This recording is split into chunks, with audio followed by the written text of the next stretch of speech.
Bienvenido. Muy buenas tardes a todos. Bienvenidos a este curso y a este manual que es toma de muestras de laboratorio, donde el día de hoy vamos a conocer cómo y para qué sirve una toma de muestra de laboratorio. Los invito a que también nos sigan en las redes sociales. Vamos a iniciar la grabación de este tutorial. Y los invito, pues, como les venía diciendo, a nuestras redes sociales, aquí en el canal de YouTube. Cuando estamos hablando de toma de muestras de laboratorio, vamos a tener unas cosas muy puntuales y aquí en esta capacitación vamos a aprender con la Fundación Ajuis, la Fundación Azonispo y yo, Rafael Iván González Figueroa, que me complace como siempre estarlos acompañando. Entonces, cuando vamos a dar inicio a esta sesión de toma de muestras de laboratorio, lo primero es que vamos a hablar de las reglas de oro. Como todos, siempre hay unas reglas de oro. En este caso, las reglas de oro serán para la toma de muestras de laboratorio, que nos habla también principalmente de cómo tomar unas muestras adecuadas. Y pues efectivamente, cuando se toman muestras de laboratorio, debemos cumplir con estas reglas. Primero, la agenda, la toma de muestras para análisis microbiológico. Hay que tener en este cuento que vamos a hablar de laboratorio clínico, toxicología y servicio transfusional. ¿Qué es la transfusión? Para que vayamos continuando y vamos desglosando el glosario. La transfusión es cuando se está suministrando sangre o algunos elementos de hemoderivados derivados de la sangre, plasma, plaquetas, glóbulos rojos, glóbulos blancos y en este caso transfusión de sangre, que es un curso muy demasiado bonito que vamos a ver también por este mismo canal para que le den like, de igual forma también, ¿no? No se les olvide darle like porque de ustedes depende que estas capacitaciones sean como siempre tan educativas. Primero la calidad inicia desde dónde, sí, primero la primera acción en este caso. La primera acción de todos es el lavado de manos, ¿no? Si eso sí queda clarísimo, los laboratorios clínicos y los microbiológicos deben prestar un servicio de calidad que permita ofrecer información útil al médico tratante para realizar un adecuado diagnóstico, tratamiento y seguimiento de sus pacientes. Efectivamente, los laboratorios clínicos y microbiológicos están obligados y deben tener un procedimiento muy excelente para cumplir con estos fines que sería la toma de muestras de laboratorio. Entonces, hasta ahí hay que tener en cuenta también la fase preanalítica, la fase analítica y la fase posanalítica. Entonces, recuerden que pre es antes y post es después. Primero cuando se habla de cultivos o antibiograma, sí, pues siempre debe llevar una orden médica. Sí, para realizar una toma de muestra de laboratorio debe haber una orden médica. Entonces la muestra, digamos, para el cultivo se debe obtener con qué es un cultivo. Un cultivo es cuando estamos buscando verificar bacterias. Y en este caso, mediante la toma de muestras de laboratorio, nos arroja unos resultados que nos van a permitir verificar cuántos es el porcentaje de bacterias y qué tipo de bacterias está atacando a nuestro sistema inmunobiológico. Después del inicio de la enfermedad activa, ¿no? Entonces la muestra debe obtenerse con prontitud. Debe tener información demográfica completa, condiciones especiales del paciente, por ejemplo, si hay un embarazo, todas las cosas que usted tenga para decirle al médico o a la persona que va a tomar, o en este caso el profesional que tome la muestra de laboratorio, si hay algún antecedente importante, hay que contarlo inmediatamente. Sí, qué tipo de muestra, ya sea de sangre, orina, esputo, o ya sea de heces fecales, vamos a tomar la impresión diagnóstica o la sospecha del agente etiológico, el tratamiento antibiótico previo o en curso. Si hay un antibiótico, entonces hay que también hacérselo saber al profesional. Los estados de inmunosupresión del paciente también. Se puede verificar también allí en la orden, hay que también tener esos antecedentes de inmunosupresión. Si el paciente se encuentra inmunosuprimido, hay que recordar que es uno de los factores más importantes a comunicar. La identificación de las muestras. ¿Cómo vamos a identificar las muestras?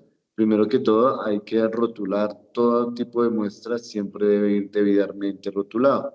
¿Con qué? Con el nombre completo del paciente, con el documento de identificación, la habitación o servicio de localización en donde se va a tomar esta muestra de laboratorio o donde fue solicitada. Tipo de muestra y sitio anatómico, fecha y hora de recolección, las iniciales de la persona que obtiene la muestra, que es el enfermero. Entonces, junto con la fecha y hora. Es muy importante tenerlo claro.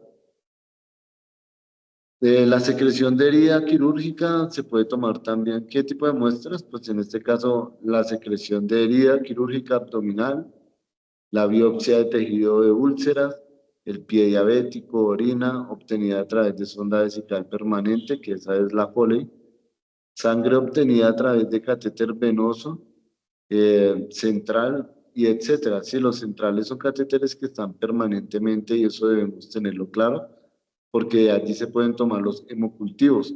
Entonces, ese sería nuestro catéter central, que es muy importante tener, ya sea bilumen, monolumen, trilumen, y saber identificar también y primero hacer una desinfección adecuada. Los procedimientos para procesar adecuadamente estos especímenes clínicos, obtener suficiente cantidad de la muestra es muy importante. Cuando obtenemos la cantidad exacta, necesaria y adecuada, nos va a ayudar bastante. ¿Por qué? Porque en este caso, si tomamos apenas lo que medio salga y no podemos tomar una buena muestra, no va a ser de calidad. La muestra debe obtener en lo posible antes de iniciar la terapia antibiótica. Si el paciente tiene antibióticos, debemos recordar que esta será tomada antes del antibiótico, del suministro del antibiótico. El tiempo de transporte de todos los especímenes, en este caso estamos hablando de las muestras de laboratorio que se hayan obtenido, para estudios debe ser máximo de 2 horas, o sea que tendremos 2 horas para transportarlos al laboratorio clínico antes de que pierdan su caducidad. Entonces, por eso es tan importante.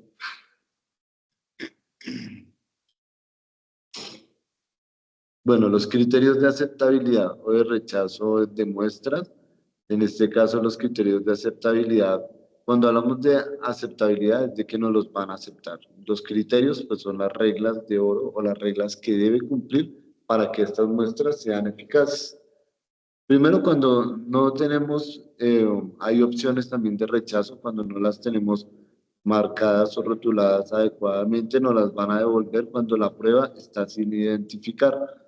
Debe identificarse en los especímenes obtenidos por medio no invasivo, deben volver a obtenérselas en caso de que ustedes tomen mal la muestra, entonces debe volverse a tomar.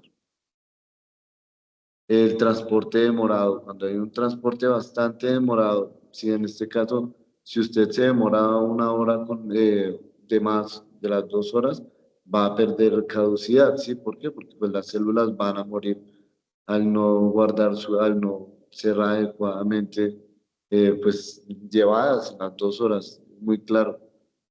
Las muestras repetidas, en este caso en un mismo día, y especímenes diferentes de tejido o sangre, merecen confirmación de la orden. O sea que usted no puede tomarle muchas muestras a un paciente si no está la orden médica. Eso sí hay que tenerlo muy en cuenta.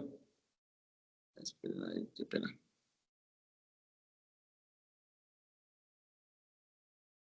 ¿Qué tenemos, digamos, cuando hablamos de los hemocultivos? La toma de muestra se dice que es crítica, ¿sí? ¿Por qué? Porque la tasa de contaminación debe ser muy mínima, no exceder el 3% de los hemocultivos. Entonces debe ser, mejor dicho, un tema estéril. La probabilidad de que el cultivo positivo indique una bacteria verdadera aumenta cuando se realiza una buena toma de la muestra. Bien, estábamos hablando de que cuando se hace una debida desinfección, de que se hace un buen procedimiento, con toda seguridad, si hacemos que el área sea estéril, van a pintar una bacteria que esté afectando a nuestro paciente. Los criterios de la aceptabilidad, bueno, y aparte de eso, cuando hablamos también de el flebotomista, debe contar siempre con, en este caso el flebotomista es la persona que está realizando el procedimiento, que en ese caso es el profesional de la salud. ¿Qué debemos tener en cuenta, amigos? Entonces, primero siempre tener guantes estériles. ¿Sí? Lo más importante es el área estéril. Tener bata antifluidos, tiene que tener mascarilla o tapabocas, gafas protectoras, que serían las monogafas, y gorro. Todos los implementos deben estar de manera estéril. ¿Para qué? Pues para cumplir con todos los criterios y que estas muestras vayan pues a efectuarnos la muestra de qué bacterias están atacando el cuerpo. La desinfección, todos los desinfectantes son buenos, pues hablamos varios, hay varios, sí, porque hay la clorexidina, está el yodo, el gluconato, bueno, hay bastantes, sí, el glutaraldehído. Lo más importante es la técnica de asepsia. ¿Qué debemos hacer siempre? Recuerde usted siempre el lavado de manos antes de iniciar el procedimiento. La recomendación, una limpieza vigorosa por fricción, recordemos que se hace de adentro hacia afuera, eso se debe tener muy claro, no retraer nuevamente las bacterias. Abusar también alcohol isopropílico al 70% y la clorexidina o la tintura de yodo para hacer la desinfección. Muy importante hacer una desinfección adecuada.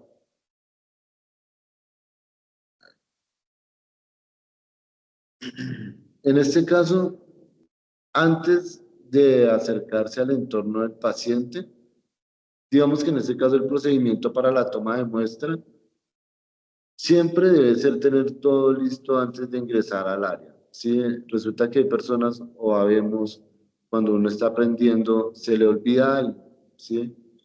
Pero usted entre más tenga o sea, tenga que tener su bandeja completa. No le puede faltar nada, porque si usted llega al momento de realizar el procedimiento y le falta algo, estando usted con todos los materiales estériles, va a perder esa toma de muestra y se van a perder muchos materiales y se va a dañar la muestra. Entonces, no cumpliría con los requisitos. Entonces, antes de acercarse al entorno del paciente para tomar este tipo de muestras, debe realizar higiene de manos y revisar la orden médica para la toma de hemocultivo, tener claro qué examen va usted a tomar. Cuando es el hemocultivo puede ser por catéter central o puede ser por punción periférica. Identificar con nombre y apellido al paciente y explicar al paciente o familiares el procedimiento a realizar. Debe realizar asepsia y antiasepsia del sitio de venopunción con gasas estériles impregnadas de gluconato de clorexidina al 2% y con el bisel de la aguja hacia arriba. Realizar la venopunción utilizando un ángulo de inserción menor a 30 grados. Quiero decirles que estamos utilizando las diapositivas y la presentación de la subred Centro Oriente, que siempre es excelente para las capacitaciones, importante porque son siempre una fuente segura de educación, entonces sí es necesario nombrarlos y hacerla como siempre, pues la venia ante esta gran institución de salud. Tomar antes de iniciar terapia antimicrobacteriana, antimicrobiana.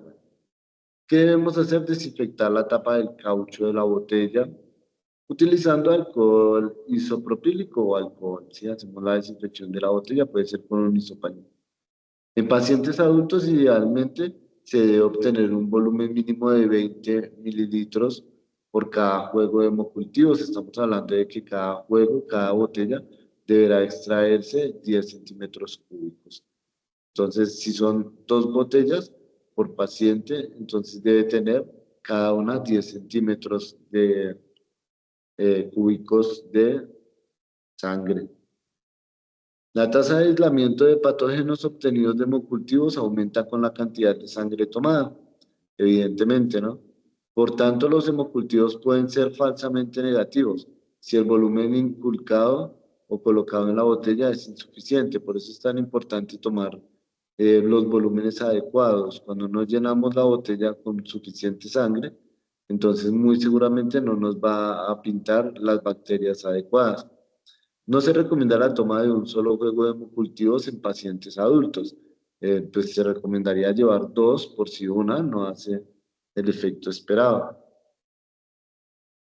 Los juegos de hemocultivos deben ser obtenidos simultáneamente o con poco tiempo de diferencia entre cada uno. Entonces, deben ser obtenidos casi que de manera inmediata. ¿Sí? Eso es lo que nos quiere decir.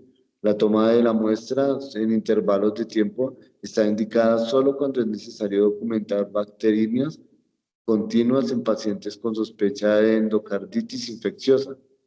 Sería una de las pues, causales de que no se haga inmediato. La toma de muestra de sangre arterial o de venas de miembros inferiores aumenta el riesgo de eventos adversos, de contaminación y disminuye la recuperación microbiológica. Entonces, en este caso, pues estamos viendo la imagen también de la botella número uno y botella número 2, que en este caso, como indicamos, tendrá 10 centímetros cúbicos por cada botella. ¿Para qué? Para poder hacer una muestra adecuada. Entonces, eso es lo que buscamos. Se les recomienda tomar dos juegos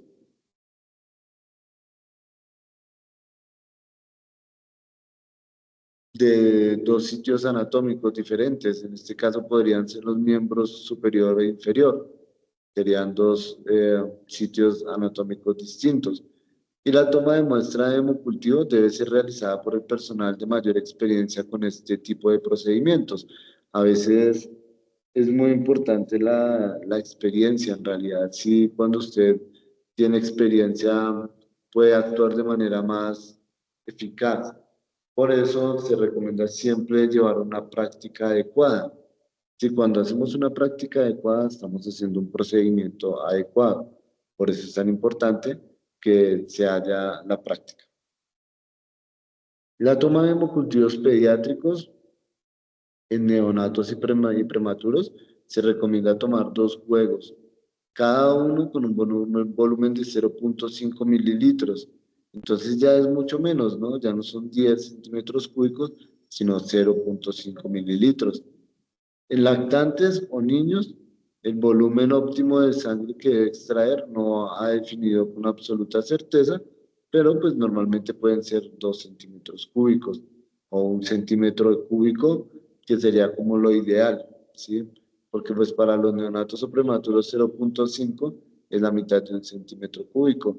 Y en los lactantes y niños, recomendable sobre 2 centímetros cúbicos. La toma de hemocultivos pediátricos en el cuadro de volúmenes de sangre a extraer por juego de hemocultivos según edad y peso y la población pediátrica. Entonces, pues como todo hay una, en este caso la tabla nos evidencia en la edad de los neonatos de 0 a 28 días, sí que sería una vena periférica y un volumen por 8 kilogramos, 1 mililitro estaría, si una botella pediátrica sería.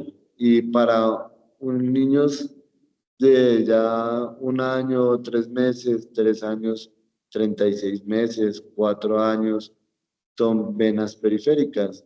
Y sería de 8 kilos, de 8 kilogramos, 1 mililitro. De 13 kilogramos, 3 mililitros. Y de 27 kilogramos, 5 mililitros.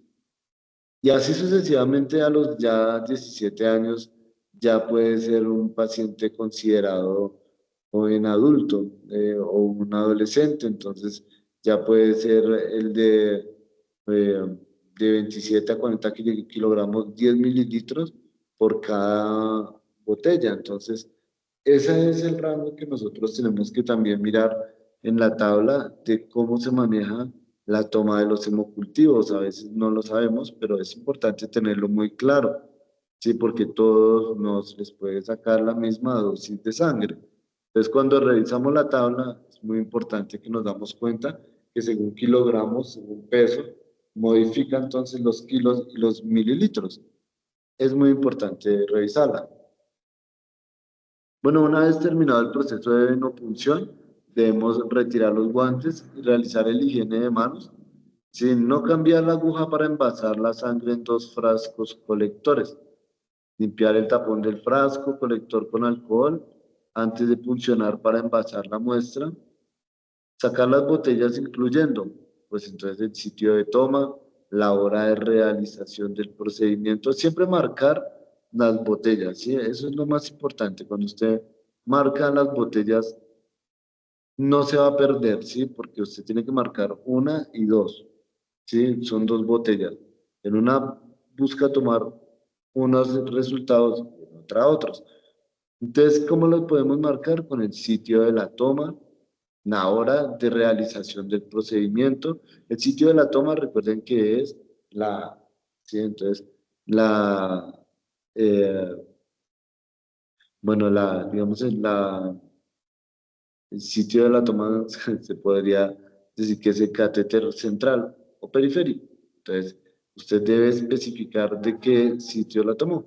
Si entonces, si el sitio fue periférico de un miembro superior derecho, miembro superior izquierdo. Siempre tenga en cuenta también no tachar y no rayar. Cuando usted tacha o raya, en este caso, usted, eso primero que todo es invalida la prueba. Entonces, no se permite tachar, no se permite rayar. Sí, en este caso, digamos, no se puede tampoco colocar rótulos sobre la zona del código de barras de las botellas. Y lo que se debe hacer es enviar al laboratorio. Recuerde usted siempre tomar una muestra de calidad con asepsia, limpieza y pues que no se la vayan a rechazar. Digamos que en este caso la sangre obtenida también a través de catéter central, siempre también si se sospecha de infecciones del torrente sanguíneo asociados con el dispositivo, se debe tomar simultáneamente un juego de cultivo por vena periférica. Cuando estamos hablando del catéter venoso de un central, recuerden ustedes que los catéteres centrales pueden estar de manera yugular, ¿sí? Entonces la vía de administración está yugulares, sí puede estar también en los brazos, en los eh, miembros superiores o subclavio, entonces aquí sobre las clavículas. Esos son los catéteres centrales, que pueden ser monolumen, bilumen o trilumen. Los catéteres centrales, cuando se sospecha que hay una infección debido a esta presencia del catéter, se deben tomar efectivamente los hemocultivos. Sí, es muy importante porque es un dispositivo que está invadiendo el cuerpo. Y recuerde usted que el cuerpo siempre rechaza todo lo que lo invade. Entonces es muy importante tomarlo. Digamos que el cultivo debe ser de la punta del catéter, el cultivo cuantitativo, si es el método que provee mayor exactitud para hacer el diagnóstico, si el método de Mackey. Siempre para poder realizar este procedimiento se requiere el retiro del dispositivo y la toma de hemocultivos simultáneos por venopunción o a través del catéter central, según sea el caso. Pues lo ideal sería por venopunción, pero pues en este caso, si no hay eh, o se necesita principalmente, se toma directamente el catéter. Entonces, según la necesidad. Antes de tomar la muestra de la punta del catéter, obtener los juegos de hemocultivo por venopunción periférica y el juego de cultivo a través de catéter central según indique la orden médica. Entonces, separarlas. Y separamos cultivos de la eh, periférica y cultivos de catéter central. Deben rotular, recuerden siempre rotular porque si usted no rotula, muy seguramente va a confundirse. El cultivo de punta de catéter, sí, entonces asépticamente retire el catéter y corte de 4 a 5 centímetros de la porción distal del catéter con pinza y tijera estéril.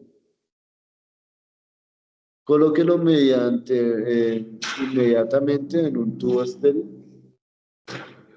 Sí, en un tubo estéril, la punta, permítame un segundo.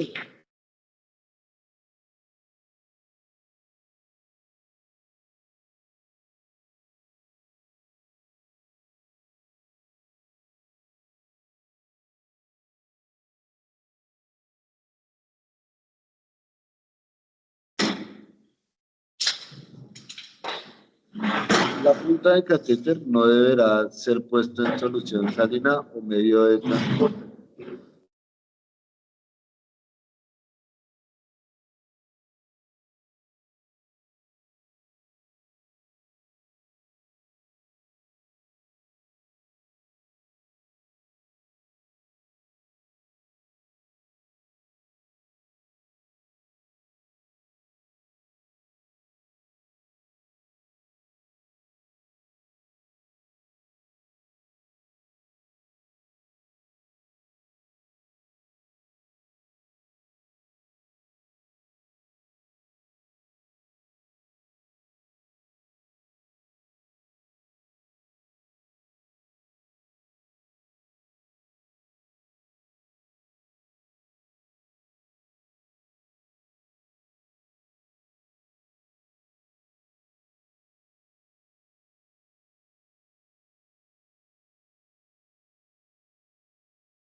Ya, es que creo que sí va a apagar el dispositivo. Bueno,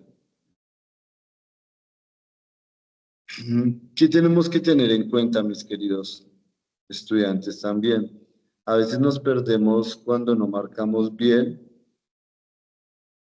y yo creo que lo más importante en la toma de muestras de laboratorio es que se cumpla también pues lo que está rotulado, que se verifique también la orden médica y pues que se haga el procedimiento cuando es un hemocultivo estéril.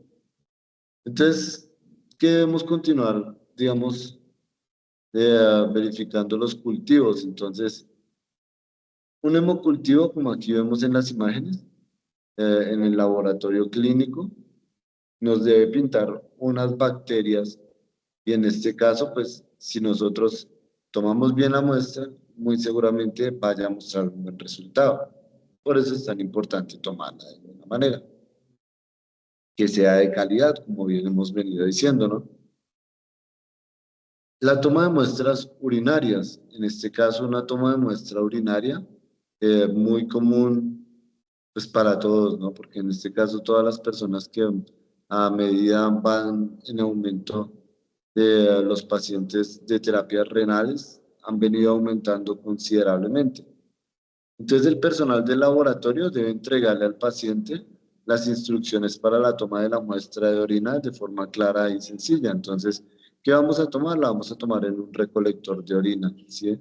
Entonces, en estos recolectores de orina lo que hacemos es que tomamos, el paciente debe orinar allí y en este recolector de orina lo que vamos a hacer es que deberá introducir cerca de 10 a 15 centímetros. Entonces, por lo menos llenar el frasco y que no, pues no vaya a mancharlo, o por lo menos antes de entregarlo debe estar adecuadamente, pues bien limpio, ¿sí? Bien, recuerde que la limpieza de este tipo de muestras es muy demasiado importante porque la van a rechazar si usted la entrega sucia. Entonces, incluir la forma adecuada de recolección de la muestra y las condiciones de higiene y la limpieza genital. ¿Sí? Tomar las medidas necesarias para evitar la contaminación de la muestra con secreción vaginal, esperma, vello púbico, polvos, aceites, lociones y otros materiales extraños. No debemos, pues digamos que en este caso, tener contaminadas las áreas públicas. Es muy importante la adecuada limpieza.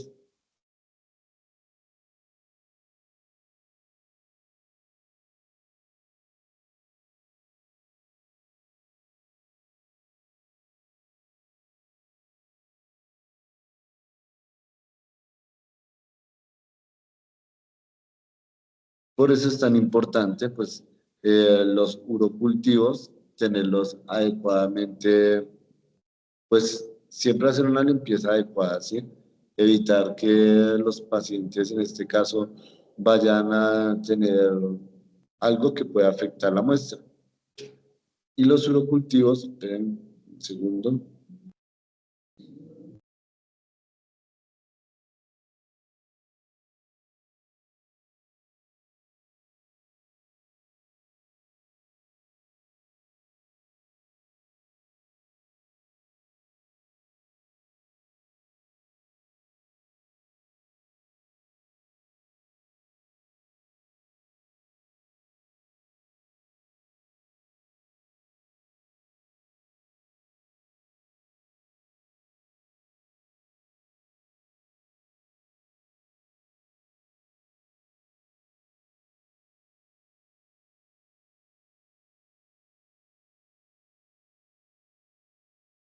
Los urocultivos siempre revisar la orden médica para la toma de urocultivos, ¿sí? En este caso, tener en cuenta que esta debe incluir la siguiente información. Siempre el nombre del paciente, el número de identificación es muy importante, las pruebas que el médico solicita, el uroanálisis, ya sea gram de orina, sin centrifugar, el urocultivo, etcétera, pero que esté específica. Las condiciones especiales para la toma de la muestra. Segundo.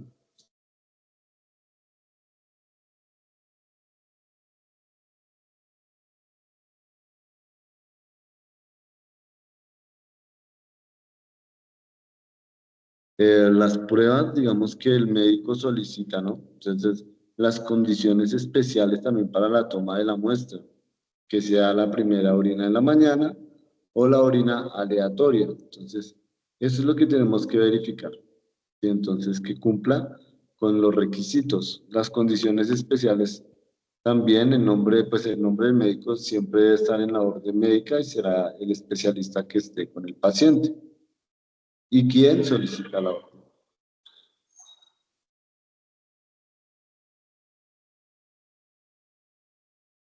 La muestra, digamos que la muestra de la micción espontánea, la toma de muestra obtenida a través de catéter transuretral, la toma de muestra obtenida a través de sonda vesical permanente, toma de muestra de orina utilizando también la bolsa de recolección y la toma de muestra de orina por punción suprapúbica. Entonces, estos serán como los tipos de urocultivos que tenemos, que son las muestras deben ser transportadas inmediatamente al laboratorio clínico. Debe preservar los especímenes refrigerándolos entre 2 centímetros cúbicos y 8 centímetros cúbicos por máximo 24 horas. Pues cuando hay una infección respiratoria aguda, pues que es muy común porque hay tierras muy frías también, o bueno, dependiendo y variando el clima, una de las principales causas de la morbilidad y mortalidad en el mundo, que es con un promedio anual de 4 millones de muertes. Y es un factor de riesgo muy alto porque es una enfermedad crónica inmunosupresora y sobre todo en pacientes mayores de 60 años. Entonces vemos que los pacientes mayores deben estar entonces con su balita de oxígeno. Pero permítame, no sé, que hay una... Sí.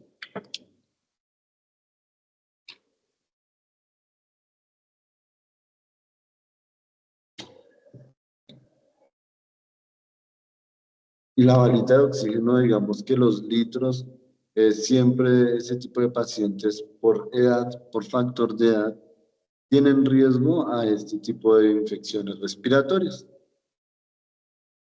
La infección respiratoria aguda, pues en este caso, como vemos, el virus respiratorio, pues según la tabla acá, pues viene en aumento, sobre todo en pediátricos, pues digamos que en niños y en adultos también pues ha venido en aumento. Y eso es uno de los mayores factores también que vamos a ver dentro de la toma de muestras de laboratorio. Pues está el aspirado nasofaríngeo, que el aspirado nasofaríngeo lo que buscamos es aspirar las secreciones que estén en la faringe.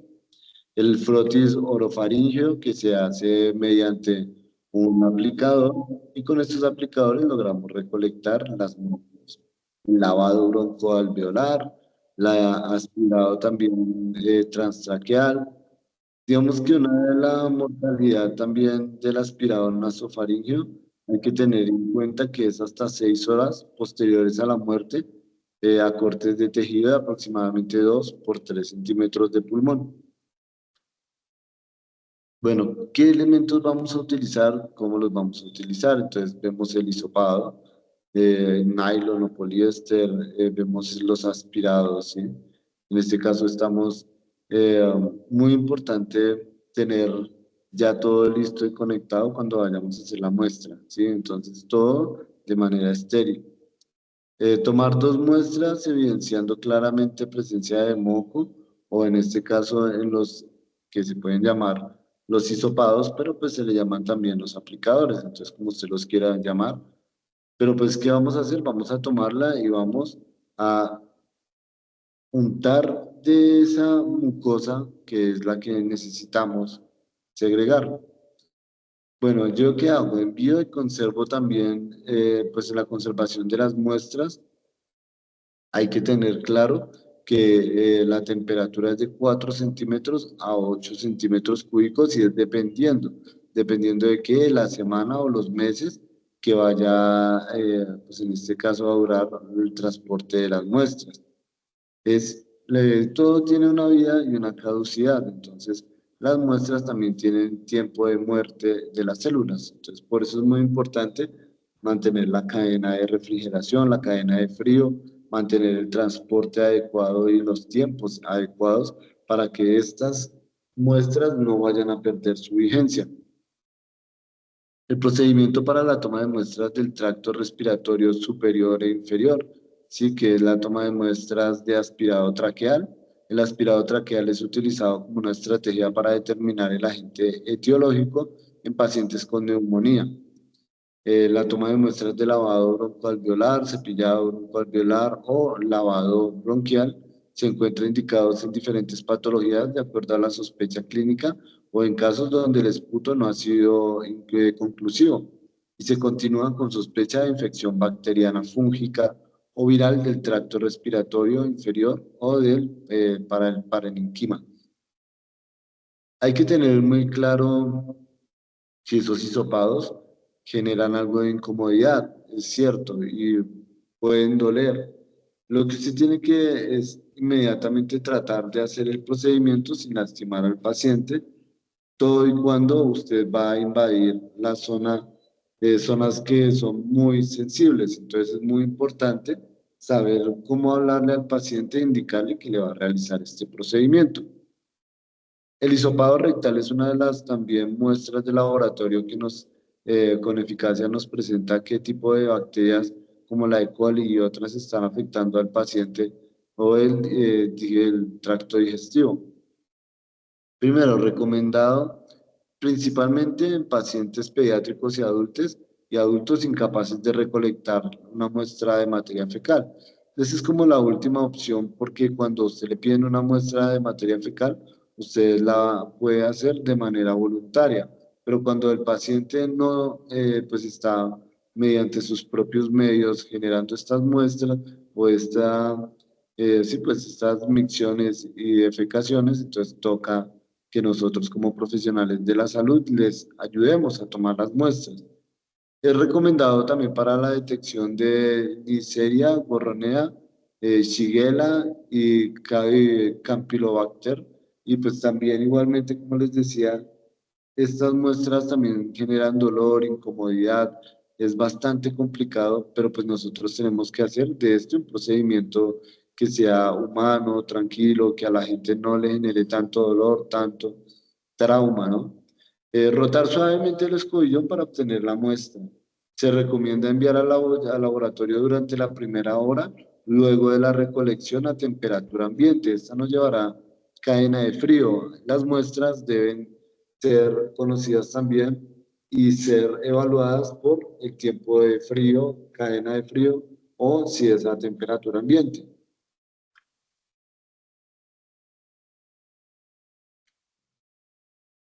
Las heridas, los abscesos y los tejidos blandos. Cuando hay una herida y necesitamos saber qué es precisamente lo que está afectando esa herida, Las muestras ideales son parte de tejido obteniendo durante la cirugía aspirado a través de la piel o biopsias por aspiración. Una biopsia en este caso es obtener una muestra de un tejido humano, ¿sí? Entonces, una apropiada limpieza de la herida antes de tomar el cultivo puede minimizar la contaminación. Después de desbridamiento y limpieza se puede tomar la muestra del fondo de la lesión, donde es más probable encontrar patógeno. Entonces, donde esté más la lesión se vea más evidente, muy seguramente están las bacterias que estamos buscando. De las muestras se puede tomar también líquidos intraabdominales. Este procedimiento debe ser realizado por el médico. Sí, también se pueden realizar las tomas de muestras por punción o aspirado, que deberán ser colocadas en un recipiente estéril. Los escobillones deben ser colocados en un medio de transporte como AMIS o Stuart. Puede ser, en este caso, dentro de los tubos de AMIS y Stuart, que son eficaces, porque son estériles. No podemos perder la cadena de esterilidad, porque en este caso o invalidan las muestras. Se puede tomar de abscesos cerrados o que no drenen y deben ser aspirados, ¿sí? Entonces, muestras de tejidos y biopsias deberán tomarse de la lesión y del área adyacente a la infección y se obtienen por punción o por procedimientos quirúrgicos. Recordemos que las biopsias también es bastante traumático, doloroso, muchas veces genera incomodidad en el paciente. Lo que debemos es advertirle el procedimiento que vamos a realizar y aunque estos procedimientos se hacen de manera con sedación, ¿sí? Local, entonces a veces no es tanto el dolor en el momento del procedimiento, sino post quirúrgico y es una cirugía ambulatoria. No se deben utilizar escobillones para tomar este tipo de muestras.